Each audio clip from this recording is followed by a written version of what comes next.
ดีค่ะร้านอรุ่งเรืองพาณิชย์นะคะคลิปนี้นะคะจะพาลูกค้ามาดูกับรถดำนานั่งขับค่ะตัวนี้เป็นแบบดำนา5แถวนะคะเป็นยี่ห้อ Kubota S1 500 XD ค่ะ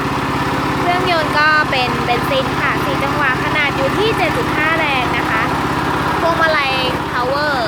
2 เท่านะคะขับ4อันนี้จะเป็นทางด้าน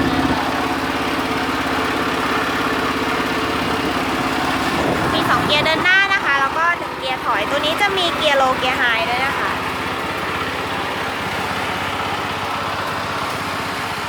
ก็จะเป็นด้านหัวดำนะคะหน้าตาก็จะเป็นแบบ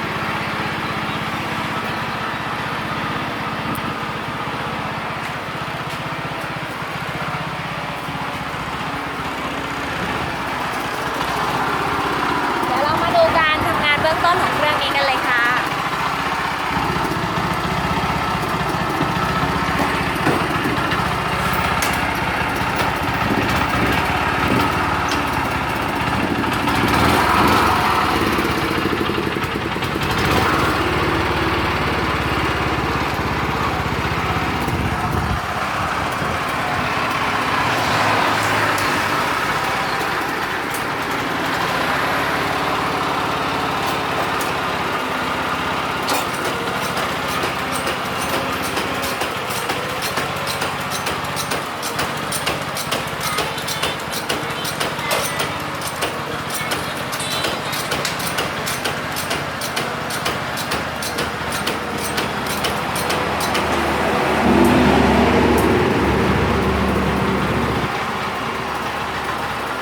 จะเป็นการใช้งานเบื้องต้นนะคะสำหรับเครื่องตัวนี้ถ้าลูกค้าสนใจนะคะก็ติดต่อสอบถามเข้ามาได้นะคะทางเพจร้านเรานะคะหรือว่า